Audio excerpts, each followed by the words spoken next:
আজ আপনাদের শোনাবো একটি ছোট্ট সুন্দর মোটিভেশনাল স্টোরি বা গল্প। এই গল্পটি আপনার চিন্তা ভাবনাকে ব্যাপকভাবে প্রভাবিত করতে সাহায্য করবে বলে আশা করছি। দয়া করে পুরো গল্পটি মনোযোগ দিয়ে শুনুন। একদিন এক ব্যক্তি দরবেশ বাবার কাছে গেলেন এবং তার সমস্ত সমস্যার কথা খুলে বললেন। তিনি বললেন, দরবেশ বাবা, আমি আমার জীবনে কখনো আনন্দিত হতে পারলাম না। প্রথমে ভেবেছিলাম যখন চাকরি পাবো তখন বাবাকে একটা সুন্দর গাড়ি কিনে দেব, কিন্তু সেটা আর হলো না, কারণ চাকরি পাওয়ার আগেই আমার বাবা এই পৃথিবী থেকে চলে গেলেন। এরপর ভেবেছিলাম চাকরিতে যখন প্রমোশন পাবো তখন বউ বাচ্চাদেরকে নিয়ে দেশের বাইরে বিভিন্ন জায়গা ঘুরতে নিয়ে যাব, কিন্তু প্রমোশনটাই হলো না। এরকম কিছু কিছু বিষয় আছে যেগুলোর জন্য আমি সব সময় অপেক্ষা করতাম, কিন্তু কখনো তা পূরণ হয়নি। আমি ভেবে পাচ্ছি না যে আমি কি করব। আমার মনে হচ্ছে আমি জীবনে কখনো আনন্দিত হতে পারবো না। লোকটির কথা শুনে দরবেশ বাবা ওই ব্যক্তিকে একটি ফুলের বাগানে নিয়ে গেলেন, যেখানে অনেকগুলো গোলাপ ফুল সহ নানা ধরনের গাছ লাগানো আছে এবং অনেক সুন্দর সুন্দর ফুল ফুটে আছে। দরবেশ বাবা ওই ব্যক্তিকে বললেন, তুমি এই ফুলের লাইন দিয়ে দেখতে দেখতে যাও এবং সব থেকে সুন্দর সুন্দর ফুলগুলো তুলে আমার কাছে নিয়ে আসো। কিন্তু হ্যাঁ, একটা কথা মনে রাখবে, একবার যে ফুল দেখে তুমি এগিয়ে চলে যাবে সেখান থেকে আর ফিরে আসা যাবে না এবং কোনো ফুল সংগ্রহ করা যাবে না, কিন্তু তোমাকে ফুল আনতেই হবে। তখন ওই ব্যক্তিটি হাঁটা শুরু করলেন এবং দেখতে থাকলেন সেখানে অনেক সুন্দর সুন্দর ফুল। লোকটি বুঝে উঠতে পারছিল না কোনটা রেখে কোনটা নিব। তে অনেকগুলো বড় বড় ফুল দেখলো, আরও কিছু ছোট ফুল দেখতে পেল, কিন্তু কোন ফুলটা সবচেয়ে বেশি সুন্দর সে তো ভেবে পাচ্ছিল না।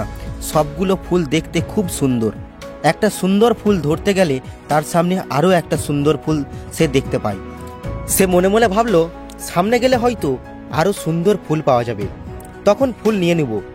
এভাবে ভাবতে ভাবতে সে একসময় ফুলের বাগানের শেষ প্রান্তে চলে এলো এবং দেখলো সেখানে শুধুমাত্র কিছু শুকিয়ে যাওয়া ফুল ছাড়া আর ভালো কোনো ফুল নেই। এখন তার আর কিছু করার নেই। তার মধ্য থেকে যে ফুলটা একটু ভালো মনে হলো সেই ফুলটা তুলে লোকটি দরবেশ বাবার কাছে নিয়ে এলেন।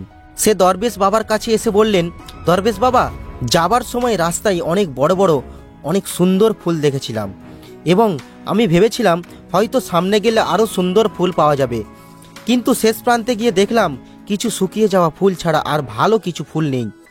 তাই সেখান থেকে যেটা একটু ভালো মনে হলো সেই ফুলটাই আপনার কাছে নিয়ে আসলাম। তখন দরবেশ বাবা হেসে বলল, হে বৎস, সবচেয়ে সুন্দর ফুলের আশায় তুমি সামনের দিকে এগিয়ে যেতে থাকলে, এত সুন্দর সুন্দর ফুলের মধ্যে থেকে এই শুকিয়ে যাওয়া ফুলটি তুমি নিয়ে এলে। এখন মনে করো এই ফুলের বাগানটি তোমার জীবন, আর এই ফুলগুলো তোমার জীবনে আসা ছোট বড় খুশি বা আনন্দ। তুমি এই ভেবে চলতে থাকলে যে সামনে হয়তো আরও সুন্দর সুন্দর ফুল রয়েছে। তুমি আরও ভালো সুন্দর ফুলের সৌন্দর্য খুঁজতে খুঁজতে অবশেষে শেষ পর্যন্ত পৌঁছে গেলে। ঠিক এরকমই তোমার জীবনে আসা ছোট ছোট খুশিগুলোকে ত্যাগ করেছো তুমি বড় খুশি পাবে বলে। যখন তুমি বুঝতে পারবে তখন জীবনে আর কোনো খুশি থাকবে না। হাজার চেষ্টা করলেও পিছনে ফিরে জীবনের ওই ছোট ছোট সুখগুলো আর কখনো ফিরে পাবে না। বন্ধুরা, এই ছোট একটি মোটিভেশনাল স্টোরি বা গল্প দিয়ে সবাইকে মনে করিয়ে দেওয়ার চেষ্টা করলাম যে জীবনে আসা ছোট ছোট সুখগুলোকে এড়িয়ে না গিয়ে সেগুলোকে উপভোগ করতে শিখুন।